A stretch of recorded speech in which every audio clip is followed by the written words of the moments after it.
الحمد لله نحمده ونستعينه ونستغفره ونعوذ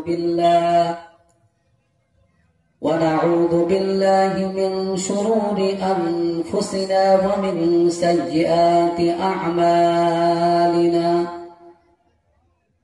من يهده الله فلا مضل له ومن يضلله فلا هادي له. ونشهد أن لا إله إلا الله وحده لا شريك له. ونشهد أن سيدنا وحبيبنا ومولانا محمدا عبده ورسوله الذي أرسله بالحق بشيرا ونذيرا وداعيا إلى الله بإذنه وسراجا منيرا. فقد قال الله تعالى في كلامه المجيد وفرقانه الحميد. সকলেই আমার সঙ্গে উচ্চ স্বরে পড়ুন। আউযু বিল্লাহি মিনাশ শাইতানির রাজীম। বিসমিল্লাহির রাহমানির রহিম। আল কারিআতু মাল কারিআহ ওয়া মা আদরাকা মাল কারিআহ। يوم يكون الناس كالفراش المبثوث وتكون الجبال كالعهن المنفوش. فأما من ثقلت موازينه فهو في عيشة راضية. وأما من خفت موازينه فأمه هاوية. وما أدراك ما هي نار حامية. جري بولون الله أكبر. আরো জোরে আল্লাহু আকবার। সাদাকাল্লাহু আল-আযীম। وعن أنس قال قال رسول الله صلى الله عليه وسلم بعثت أنا والساعة كهاتين أو كما قال عليه الصلاة والتسليم. متفق عليه. আমাদের প্রভু এক। আমাদের প্রভু কয়জন? একজন না। আমাদের প্রভু এক নবীর উম্মত জীবন বিধান ওই শিবানী কোরআন। আমাদের প্রভু আমাদের প্রভু এক নবীর উম্মত জীবন বিধান ওই শিবানী কোরআন। আমাদের প্রভু তবে কেন এক নও হে মুসলমান, এক হও করি আহ্বান। তবে কেন এক নও হে মুসলমান, এক হও করি আহ্বান। আমাদের প্রভু এক নবীর উম্মত জীবন বিধান ওই শিবানী কোরআন। আমাদের প্রভু বাইতুল্লাহ মদিনা শরীফ উহুদ পাহাড়ে বদরের মাঠে, ঠিক কিনা বলো? বাইতুল্লাহ মদিনা শরীফে উহুদ পাহাড়ে বদরের মাঠে, একটা তো জীবন একটাই মরণ, একটা তো জীবন একটাই মরণ, মিলেমিশে সকলে একটাই প্রাণ। তবে কেন এক নও হে মুসলমান, এক হও করি আহ্বান। তবে কেন এক নও হে মুসলমান, এক হও করি আহ্বান। আমাদের প্রভু এক নবীর উম্মত, জীবন বিধান ওই শিবানী কোরআন আমাদের প্রভু। আজকের সভার সম্মানিত সভাপতি সাহেব, আমার সামনে বসে থাকা প্রাণ প্রিয় মুসলিম ভাইরা, পর্দার আড়ালের আমার সম্মানিতা মা এবং বোনেরা, আমি সর্বপ্রথম আপনাদের সকলকে জানাই আন্তরিকভাবে সালাম, প্রীতি, শুভেচ্ছা। আসসালামু আলাইকুম ওয়া রাহমাতুল্লাহি ওয়া বারাকাতুহু। সমস্ত প্রশংসা সর্ব অবস্থায় কার? আল্লাহ। আমরা যে এখানে উপস্থিত হয়েছি, আমরা যে জান্নাতের বাগানে আসতে পেরেছি, এর পেছনে কার ক্ষমতা কাজ করেছে? কথা বলুন। এর পেছনে রয়েছে কার তৌফিক? আল্লাহ। আল্লাহ আমাদের ক্ষমতা দিয়েছেন, তৌফিক দিয়েছেন, তাই আমরা এখানে আসতে পেরেছি। আপনি রাত্রিরে ঘুমাচ্ছেন, আপনার সকাল হবে না হবে না কোনো গ্যারান্টি আছে? কোনো গ্যারান্টি নাই। আপনি সকালে আছেন, সন্ধ্যা পর্যন্ত আপনি পৌঁছাবেন না পৌঁছাবেন, এর কোনো গ্যারান্টি আছে? গ্যারান্টি নাই। তো আমরা যে বরকতি মজলিস, নূরানি মজলিস, কোরআনের মজলিসে, হাদিসের মজলিসে আমরা এসেছি, আল্লাহ পাক আমাদের ক্ষমতা দিয়েছেন, তৌফিক দিয়েছেন। সেই মহান আল্লাহ পাকের দরবারে আমরা সকলে সেই আল্লাহ পাকের শেখানো ভাষা দিয়ে প্রশংসা আদায় করি। আমরা সকলে একবার জবান ছেড়ে দিয়ে উচ্চ স্বরে বলে আলহামদুলিল্লাহ, আরো জোরে সোরে বলে আলহামদুলিল্লাহ। তারপরে বিশ্ব নবী, দয়ার নবী, মায়ের নবী, যার উম্মত হওয়ার আল্লাহ পাক আমাদেরকে তৌফিক দিয়েছেন। আহা, কি নবী ছিলেন, যার সুপারিশ ছাড়া কাল কিয়ামতের ময়দানে কেউ জান্নাতে যেতে পারবে না।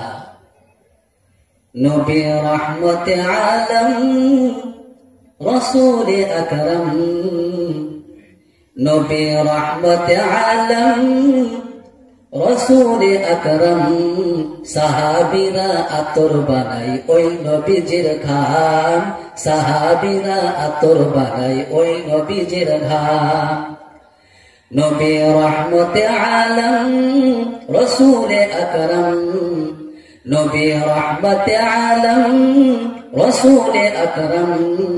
সাহাবীরা আতর বানাই ওই নবীজির ঘাম, সাহাবীরা আতর বানাই ওই নবীজির ঘাম। জানো মানো শোনো কেমন আমার নবীজি, যাহার পাগল চন্দ্র সূর্য তারকারাজি, যাহার পাগল চন্দ্র সূর্য তারকারাজি। জানো মানো শোনো কেমন আমার নবীজি, যাহার পাগল চন্দ্র সূর্য তারকারাজি রে, যাহার পাগল চন্দ্র সূর্য তারকারাজি। তোমরা আরো শুনবানি সুন্দর কাহিনী, আরো শুনবানি সুন্দর কাহিনী। জান্নাতে ওই রুমে রুমে লিখা নবীর নাম, জান্নাতে ওই রুমে রুমে লিখা নবীর নাম। সুবহানাল্লাহ বলুন। কি নবী আল্লাহ পাক আমাদের দিয়েছেন, সেই নবীর আমরা উম্মত হতে পেরেছি। সেই নবীর প্রতি লাখো লাখো দরুদ সালাম শান্তির ধারা বর্ষিত হোক, বলুন আল্লাহুম্মা আমিন। সম্মানিত উপস্থিতি, আমি যেখানে আলোচনা করি কোরআন থেকে আলোচনা করি, তার কারণ এই কোরআন পৃথিবীতে এসেছে পৃথিবীর মানব মণ্ডলের হেদায়েতের জন্য। এই পৃথিবীতে এমন একটা সময় ছিল যে সময় পৃথিবীর চারিদিকে অন্ধকার ছেয়েছিল, অন্ধকার আর অন্ধকার। সম্মানিত ভাইরা, সেই যুগে আল্লাহ রাব্বুল আলামিন আমাদের বিশ্ব নবীকে প্রেরণ করলেন এবং তার সঙ্গে আল্লাহ রাব্বুল আলামিন পৃথিবীর মানব মণ্ডলের হেদায়েতের জন্য একটা গাইড বুক নাযিল করেছেন। তার নাম কি? কোরআনে কারীম। এই কোরআনে কারীমকে আল্লাহ রাব্বুল আলামিন কেন নাযিল করলেন? নাযিলের উদ্দেশ্য সম্পর্কে আল্লাহ পাক পবিত্র কোরআনে পরিষ্কার জানিয়েছেন। পারা নম্বর 13, সূরার নাম সূরা ইব্রাহিম। পারা নম্বর কত? 13, সূরার নাম সূরা ইব্রাহিম। এই সূরার শুরুতে আল্লাহ রাব্বুল আলামিন জানিয়ে দিয়েছেন, ও পৃথিবীর মানব মণ্ডলী, আমি পবিত্র কোরআনকে কেন নাযিল করলাম, তোমরা তার উদ্দেশ্য শুনে নাও। সম্মানিত ভাইরা, আল্লাহ রাব্বুল আলামিন পবিত্র কোরআনে বলেন, কিতাবুন আনজালনাহু ইলাইকা লিতুখরিজান নাসা মিনায-যুলুমাতি ইলান-নূর। জোরে বলুন আল্লাহু আকবার। আল্লাহ রাব্বুল আলামিন বলেন, হে নবী, আমি আপনার প্রতি একখানা কিতাব নাযিল করেছি, সেই কিতাবের নাম হচ্ছে কোরআনে কারীম। আল্লাহ রাব্বুল আলামিন বলেন, হে নবী, আমি আপনার প্রতি কোরআন নাযিল করেছি। কোরআন নাযিল করার উদ্দেশ্য হলো লিতুখরিজান নাসা মিনায-যুলুমাতি ইলান-নূর। আপনি জানো এই পবিত্র কোরআনের দ্বারাতে পৃথিবীর মানব মণ্ডলীকে অন্ধকারের জগৎ থেকে আলোর জগতে আনতে পারেন। এই জন্য আমি আল্লাহ রাব্বুল আলামিন পবিত্র কোরআনকে নাযিল করেছি। বলুন সুবহানাল্লাহ। সম্মানিত ভাইয়েরা, আজকে আমরা এমন মুসলমান, কোরআন পড়া জানি না। ভালো করে মনে রাখবেন, আমাদের সম্পর্ক যদি কোরআনের সঙ্গে হয়ে যায়, আমাদের নিসবত যদি কোরআনের সঙ্গে হয়ে যায়, আল্লাহ রাব্বুল আলামিন আমাদের সম্মানকে বাড়াবেন না? সম্মানিত ভাইয়েরা, আমার পায়ের নিচে কাপড়, এর কোনো সম্মান নাই, কিন্তু এই কাপড়টা কেটে পবিত্র কোরআন ভরার জন্য একটা যদি গিলাফ তৈরি করে দেয়, আর সেই গিলাফের ভেতরে যদি পবিত্র কোরআনকে ভরে দেওয়া যায়, আপনারা বলুন, সেই কাপড়ের সম্মান বেড়ে গেল না কমে গেল? কথা বলুন। কাপড়ের সম্মান বেড়ে গেল, অথচ ইতিপূর্বে কোনো সম্মান ছিল না। এই পৃথিবীতে কোন মুসলমানের যদি পবিত্র কোরআনের যে জুজদান, তার সঙ্গে যদি বেয়াদবি হয়ে যায়, বাই চান্স তাতে যদি পা লেগে যায়, একজন মুসলমান থাকতে পারে না, একজন মুসলমান নিজেকে ঠিক রাখতে পারে না। সেই জুজদানকে হাতে ধরে বুকের সঙ্গে লাগিয়ে চুমা দেয়। বলুন সুবহানাল্লাহ। তাহলে কাপড়ের সম্মান ছিল না, কাপড়ের সম্মান বেড়ে গেল কেন? সেই কাপড়টা পবিত্র কোরআনের সঙ্গে টাচ করেছে, তার সম্পর্ক পবিত্র কোরআনের সঙ্গে হয়ে গেছে। সম্মানিত ভাইয়েরা, সামান্য একটা কাপড় পবিত্র কোরআনের সঙ্গে টাচ করার কারণে যদি তার সম্মান বেড়ে যেতে পারে, আমরা আশরাফুল মখলুকাত, আমরা হলাম সৃষ্টির সেরা, আমরা মানুষ, আমাদের সম্পর্ক যদি পবিত্র কোরআনের সঙ্গে হয়ে যায়, আমাদের কানেক্ট যদি পবিত্র কোরআনের সঙ্গে হয়ে যায়, যেমন একটা কাপড়ের সম্মান বেড়ে গেল, আল্লাহ রাব্বুল আলামিন আমাদেরও সম্মান বাড়িয়ে দেবেন। বলুন সুবহানাল্লাহ। সম্মানিত ভাইয়েরা, আজকে আমরা পৃথিবীতে সমস্ত ডিগ্রি অর্জন করেছি, ডাক্তার হয়েছি, মাস্টার হয়েছি, ওকিল হয়েছি, ব্যারিস্টার হয়েছি, কিন্তু পবিত্র কোরআনের ডিগ্রি আমাদের ভিতরে নাই। ঠিক কিনা কম? আমি যদি জিজ্ঞেস করি, ভাই এখানে যারা উপস্থিত আছেন হাত তুলে একটু দেখাবেন কারা কারা কোরআন পড়া জানেন, আমার মনে হয় খুব কম সংখ্যক মানুষের হাত উঠবে। বেশি উঠবে না কম উঠবে? সম্মানিত ভাইরা, আমার পায়ের নিচে কাঠ আছে, কোনো সম্মান নাই, কিন্তু এই কাঠ কেটে যদি পবিত্র কোরআন রাখার জন্য একটা রেহেল তৈরি করা যায়, আর সেই রেহেলে যদি পবিত্র কোরআনকে রাখা যায়, সেই কাঠের সম্মান বেড়ে গেল না? সেই কাঠে কোনো মুসলমানের যদি পা লেগে দেয়, একজন মুসলমান তাকে হাতে ধরে বুকের সঙ্গে লাগিয়ে তাকে চুমা দেয়। কেন? তার সম্পর্ক কোরআনের সঙ্গে হয়েছে। সম্মানিত ভাইরা, সামান্য একটা কাঠ পবিত্র কোরআনের সঙ্গে টাচ করার কারণে যদি কাঠের সম্মান পেয়ে যেতে পারে, আমরা আশরাফুল মাখলুকাত, আমরা সৃষ্টির সেরা, আমাদের সম্পর্ক যদি পবিত্র কোরআনের সঙ্গে থাকে, আল্লাহ রাব্বুল আলামিন আমাদের সম্মানকে বাড়িয়ে দিবেন। বলুন সুবহানাল্লাহ। সেই জন্য আমরা কোরআনের সঙ্গে থাকবো ইনশাআল্লাহ। কোরআন নিয়ে আমরা বাঁচতে চাই, আর এই কোরআন নিয়ে আমরা মরতে চাই। কোরআন হচ্ছে আমাদের কলিজা, কোরআন হচ্ছে আমাদের ঈমান, পবিত্র কোরআন হচ্ছে আমাদের সব কিছু। সম্মানিত ভাইরা, আল্লাহর নবী সাহাবায়ে কেরামদের সামনে বিদায় হজে একটা ভাষণ দিয়েছিলেন। জানেন ঘটনা? বিদায় হজে বিশ্বনবীর সামনে শ্রোতা হিসাবে হাজার হাজার সাহাবায়ে কেরাম সেখানে উপস্থিত ছিলেন। বিশ্বনবী বিদায় হজে একটা লম্বা ভাষণ দিয়েছিলেন। সেই ভাষণের ভিতরে অনেকগুলো গুরুত্বপূর্ণ কথা তিনি বলেছিলেন। তার মধ্যে একটা গুরুত্বপূর্ণ কথা আমি আপনাদের সামনে তুলে ধরতে চাই। শুনতে রাজি আছেন? কারা কারা রাজি আছেন? দুই হাত তুলে দেখান। বিদায় হজে আল্লাহর নবী একটা গুরুত্বপূর্ণ ভাষণ দিয়েছিলেন। সেটা কি জানেন? সম্মানিত ভাইয়েরা, আল্লাহর নবী জনাব রাসূলুল্লাহ সাল্লাল্লাহু আলাইহি ওয়াসাল্লাম হাজার হাজার সাহাবায়ে কেরামদেরকে লক্ষ্য করে বললেন, ও আমার সাহাবীরা, তোমরা শোনো, তারাকতু ফীকুম আমরাইন। এমন একটা সময় আসবে আমি পৃথিবীতে থাকবো না, পৃথিবী ছেড়ে বিদায় নিয়ে চলে যাব, তোমরা থাকবে, কিন্তু আমি চলে যাওয়ার আগে আমি তোমাদের মাঝে দুইটি জিনিস ছেড়ে যাচ্ছি। লান তাদিল্লু, এই দুইটি জিনিসকে যদি তোমরা মজবুত ভাবে ধরে রাখতে পারো, এই দুইটি জিনিস অনুযায়ী যদি তোমরা জীবন যাপন করতে পারো, আল্লাহর নবী বলেন, লান তাদিল্লু, কিয়ামত পর্যন্ত তোমরা পথভ্রষ্ট হবে না। কিয়ামত পর্যন্ত পৃথিবীর কোন শক্তি তোমাদেরকে পরাস্ত করতে পারবে না। বলুন সুবহানাল্লাহ। সম্মানিত ভাইয়েরা, এই হাদিসের দিকে লক্ষ্য করুন।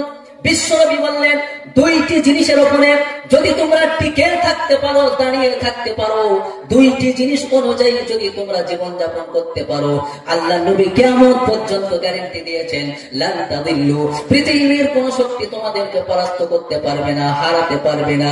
পৃথিবীর কোন শক্তি তোমাদেরকে লাঞ্ছিত করতে পারবে না, বঞ্চিত করতে পারবে না, কখনো তোমরা পথ হারিয়ে যাবে না।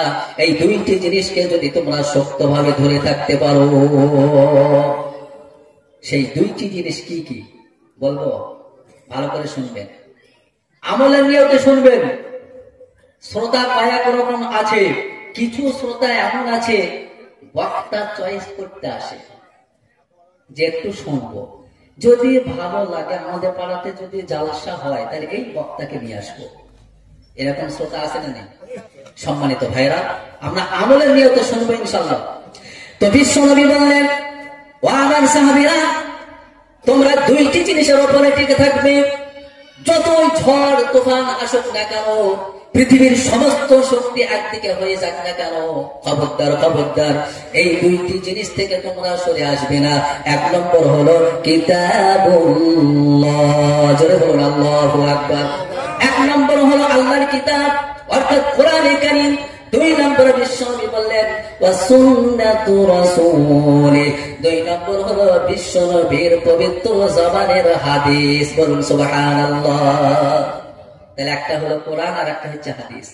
এই দুইটি জিনিসের উপর আমরা যদি টিকে থাকতে পারি, আল্লাহ নবী গ্যারান্টি দিয়েছেন, শুধুমাত্র বর্তমান কালের জন্য নয়, অতীতের কালের জন্য নয়, কিয়ামত পর্যন্ত আল্লাহ নবী গ্যারান্টি দিয়েছেন, লান তাদিল্লু, কখনোই তোমরা পথভ্রষ্ট হবে না, পথ হারিয়ে যাবে না।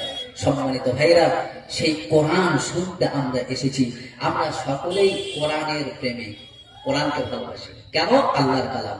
তো সম্মানিত উপস্থিতি, আমি যতক্ষণ পর্যন্ত আপনাদের সামনে আলোচনা করব, কোরআন থেকে আলোচনা করব, কিন্তু একটি জিনিসের প্রয়োজন, সেটা হচ্ছে আপনাদের ধৈর্যের প্রয়োজন। থাকবেন তো ইনশাআল্লাহ? আমি এখানে যতক্ষণ থাকবো, থাকবেন তো ইনশাআল্লাহ? বলুন ইনশাআল্লাহ। আজকে আমার বক্তব্যের বিষয় হচ্ছে কিয়ামত। কি? কিয়ামত। কিয়ামত একটা ভয়াবহ জিনিস, তাই না? আল্লাহ রাব্বুল আলামিন পবিত্র কোরআনে এই কিয়ামত নামে একটা সূরা নাযিল করেছেন, বলুন সুবহানাল্লাহ। পারা নম্বর 29, সূরার নাম সূরাতুল কিয়ামা, আছে না? আল্লাহ রাব্বুল আলামিন বলেন, লা উকসিমু বিয়াউমিল কিয়ামাতি ওয়া লা উকসিমু বিন নাফসিল লাওয়ামা আয়াহসাবুল ইনসানু আল্লান নাজমা'a 'idama বালা কাদিরিনা আলা আন নুসাউবিয়া বানানা। জোরে বলুন আল্লাহু আকবার। সম্মানিত ভাইরা, কিয়ামতের দিনটা এত ভয়ঙ্কর হবে, সেই দিনের ঘটনা আপনারা যদি শুনেন আপনাদের অন্তরগুলো থরথর করে কেঁপে যাবে। কিন্তু অন্তর কাদের কাঁপবে? যারা এই পৃথিবীতে মুমিন। আর যদি ঈমান না থাকে তাদের অন্তর কাঁপবে? কাঁপবে না। সম্মানিত ভাইরা, আমি আপনাদের সামনে কোরআনে কারীম থেকে তাফসীর পেশ করার জন্য ছোট্ট একটি সূরা বেছে নিয়েছি। সূরার নাম সূরাতুল কারিআ। সূরার নাম কি বলুন? সূরাতুল কারিআ। পারা নম্বর 30। পারা নম্বর কত? 30। পবিত্র কোরআনে 114টি সূরা আছে, তার মধ্যে এই সূরাটি হচ্ছে 101 নম্বর সূরা। কত নম্বর ভাই? 101 নম্বর সূরা। সম্মানিত উপস্থিতি, এই সূরার ভিতরে আয়াত সংখ্যা আছে 11টি। তাহলে 101 নম্বর সূরা আর আয়াত সংখ্যা 11টি। আর এই সূরার ভিতরে রুকু সংখ্যা 1টি। বলুন সুবহানাল্লাহ। সম্মানিত ভাইরা, এটা একটা ছোট্ট সূরা। এই ছোট্ট সূরার ভিতরে আল্লাহ রাব্বুল আলামিন এই পৃথিবী কিভাবে ধ্বংস হবে, পাহাড়গুলো কিভাবে ধ্বংস হবে, তার একটা চিত্র, তার একটা দৃশ্য আল্লাহ রাব্বুল আলামিন এই ছোট্ট একটি সূরার ভিতরে খুব সুন্দরভাবে সাজিয়ে গুছিয়ে তুলে ধরেছেন। বলুন সুবহানাল্লাহ। তাহলে সূরার নাম কি? সূরাতুল কারিআ। মাক্কিয়াতুন। এই সূরাটি হচ্ছে মাক্কি সূরা। বিশ্ব নবীর জীবনের 2টি পর্ব ছিল। কয়টি পর্ব? 2টি পর্ব। একটা ছিল মাক্কি পর্ব আর একটা ছিল মাদানী পর্ব। তো এই সূরাটি নাযিল হয়েছে বিশ্ব নবীর জীবনের মাক্কি পর্বে, অর্থাৎ আল্লাহ নবী মক্কা থেকে মদিনায় হিজরত করেননি, তার পূর্বে আল্লাহ রাব্বুল আলামিন এই সূরাটিকে নাযিল করেছেন। বলুন সুবহানাল্লাহ। তাহলে সূরার নাম সূরাতুল কারিআ, মাক্কিয়াতুন। এই সূরাটি হচ্ছে মাক্কি সূরা, মাদানী সূরা নয়, অর্থাৎ হিজরতের পূর্বে নাযিল হয়েছে, পরে নাযিল হয়নি। সম্মানিত উপস্থিতি, এটা এমন একটা সূরা, আল্লাহর নবী জনাবে রাসূলুল্লাহ সাল্লাল্লাহু আলাইহি ওয়াসাল্লাম হাদিসে পাকের ভিতরে বলেছেন, ও আমার সাহাবীরা শোনো, তোমরা যদি এই পৃথিবীতে নিজ চোখে বেঁচে থাকাকালীন নিজ চোখে কিয়ামতের দৃশ্য যদি দেখতে চাও, কিভাবে পৃথিবী ধ্বংস হবে, কিভাবে পাহাড় পর্বতগুলো তুলোর মতো উঠতে থাকবে, তার যদি তোমরা দৃশ্য বেঁচে থাকাকালীন নিজ চোখে দেখতে চাও, আল্লাহ নবী বলেছিলেন এই সূরাগুলো তেলাওয়াত করো, কিন্তু বুঝে তেলাওয়াত করো। যদি তোমরা এই সূরাগুলো বুঝে তেলাওয়াত করো, তাহলে তোমরা এই পৃথিবীতে নিজ চোখে বেঁচে থাকাকালীন কিয়ামতের দৃশ্য তোমরা নিজ চোখে অবলোকন করতে পারবে। বলুন সুবহানাল্লাহ। সেই সূরাগুলি কি কি? বিশ্বনবী জনাবে রাসূলুল্লাহ সাল্লাল্লাহু আলাইহি ওয়াসাল্লাম বলেন, ও আমার সাহাবীরা, তোমরা যদি পৃথিবীতে নিজ চোখে কিয়ামতকে দেখতে চাও, তোমরা যেন তেলাওয়াত করো সূরাতুন নাবা, তোমরা তেলাওয়াত করো সূরাতুশ শামস ইযা শামসু কুমিরাত, তোমরা তেলাওয়াত করো সূরাতুল ইনফিতার, তোমরা তেলাওয়াত করো সূরাতুল ইনশিকাক, তোমরা তেলাওয়াত করো সূরাতুল কারিআ। বিশ্বনবী বলেন, এই সূরাগুলি তোমরা যদি ভালো করে বুঝে তেলাওয়াত করো, তাহলে তোমরা এই পৃথিবী কিভাবে কি ধ্বংস হবে, কিভাবে কিয়ামত আসবে, তার মানচিত্র, তার দৃশ্য তোমরা নিজ চোখে অবলম্বন করতে পারবে। বলুন সুবহানাল্লাহ। দুনিয়া কিভাবে ধ্বংস হবে আল্লাহ পাক সংক্ষিপ্ত একটা চিত্র এই সূরার ভিতরে তুলে ধরেছেন। আল্লাহ রাব্বুল আলামিন এই সূরার শুরুতে একই শব্দ 3 বার বলেছেন। কতবার? একটা শব্দ আছে, সেই শব্দটাকে আল্লাহ পাক 3 বার বলেছেন। কতবার? 3 বার। কেন? পৃথিবীর মানুষের দৃষ্টি আকর্ষণ করার জন্য। এটা মক্কায় নাযিল হয়েছিল, মক্কাবাসীদের দৃষ্টি আকর্ষণ করার জন্য আল্লাহ পাক একই শব্দ 3 বার বলেছেন। দেখবেন যে কথাটা খুবই গুরুত্বপূর্ণ হয় সেই কথাটাকে কয়েকবার বলা হয় না? কেন? যেন মানুষ গুরুত্ব দেয় কথার উপরে, যেন দিলে বসে যায়। তো আল্লাহ রাব্বুল আলামিন পৃথিবীর মানুষের দৃষ্টি আকর্ষণ করার জন্য একই কথা 3 বার বললেন। আল্লাহ পাক বলেন, আল কারিআতু মাল কারিআ ওয়া মা আদরাকা মাল কারিআ। জোরে বলুন আল্লাহু আকবার। আল কারিআ এর মানে হচ্ছে বিকট আওয়াজ। বিকট আওয়াজ, যে আওয়াজ শুনলে পরে শুধুমাত্র কানে ধাক্কা লাগবে না, অন্তরে পর্যন্ত পৌঁছে যাবে। যেমন ডিজে বক্স বাজে না? ডিজে বক্স বাজে, আপনি পাশ দিয়ে যাবেন, দেখবেন সেই আওয়াজটা ডাইরেক্ট আপনার এই বুকে ধাক্কা লাগবে। তো সম্মানিত ভাইরা, আল কারিআ মানে হচ্ছে বিকট আওয়াজ, এমন আওয়াজ যে কলিজা পুরো ফাটিয়ে দেবে, এমন বিকট আওয়াজ হবে। সম্মানিত ভাইরা, আমরা এই পৃথিবীতে বিভিন্ন রকমের আওয়াজ শুনতে পাই। যখন বজ্রপাত হয় কেমন আওয়াজ হয়? সেই আওয়াজ থেকে বাঁচার জন্য আমরা কানের ছিদ্রে আঙুল ভরে দিই যেন আওয়াজটা কম আসে, তাই না? এত বিকট আওয়াজ হয়। আপনারা যারা এখানে উপস্থিত আছেন, আপনারা বিভিন্ন রকমের আওয়াজ শুনেছেন। আপনি আপনার জীবনে সবচাইতে বেশি আওয়াজের কি শুনেছেন? বলবেন কি শুনেছেন? একটা হচ্ছে বজ্রপাত, এর একটা আওয়াজ। তারপরে রাস্তায় যে গাড়ি চলে, গাড়ি চলতে চলতে টায়ার পাংচার হয়ে যায়, তখন একটা আওয়াজ হয় বিকট, ঘুম করে। তারপরে গ্যাস সিলিন্ডার যদি বাস্ট হয়ে যায়, তার একটা আওয়াজ হয় না? তারপরে সকেট না, বোমা, যখন বোমা বিস্ফোরণ হয় তখন একটা আওয়াজ হয়। তো এই পৃথিবীতে আমরা বিভিন্ন রকমের আওয়াজ শুনেছি। ট্রান্সফরমার যখন বাস্ট হয়ে যায় তখন একটা আওয়াজ হয়। আপনারা নিজের জীবনে যত আওয়াজ শুনেছেন, এই আওয়াজগুলো সামনে রেখে আপনি আঁচ করবেন। কাল কিয়ামতের ময়দানে ইসরাফিল আলাইহিস সালাম যখন সিংহায় ফুৎকার মারবেন, তখন একটা বিকট আওয়াজ হবে। এত আওয়াজ হবে, সেই আওয়াজটা কিন্তু এই আওয়াজের মতো না, বজ্রপাতের আওয়াজের মতো না, ট্রান্সফরমার বাস্ট হলে যে আওয়াজ হয় সেই আওয়াজের মতো নয়, গাড়ির টায়ার পাংচার হলে যে আওয়াজ হয় সে আওয়াজের মতো নয়। বিকট আওয়াজ একটা সৃষ্টি হবে। এই আওয়াজটা সৃষ্টি করার জন্য আল্লাহ রাব্বুল আলামিন একটা ফেরেশতাকে আল্লাহ পাক মুস্তাকিল ভাবে, স্বয়ং সম্পূর্ণ ভাবে আল্লাহ পাক সৃষ্টি করেছেন। সেই ফেরেশতার নাম কি? ইসরাফিল আলাইহিস সালাম। আল্লাহ রাব্বুল আলামিন হযরত ইসরাফিল আলাইহিস সালামকে যেদিন সৃষ্টি করেছেন, সৃষ্টি করার পর থেকে ইসরাফিল আলাইহিস সালাম নিজের 2 হাত দিয়ে সেই সিংহাটাকে ধরে আছেন।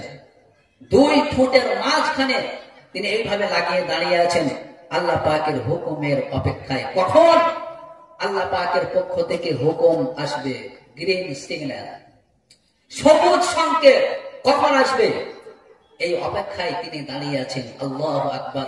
কত বছর পার হয়ে গেল, এইভাবে দাঁড়িয়ে আছেন। সম্মানিত ভাইয়েরা, হযরত ইসরাফিল আলাইহিস সালাম এত বড় ফেরেশতা।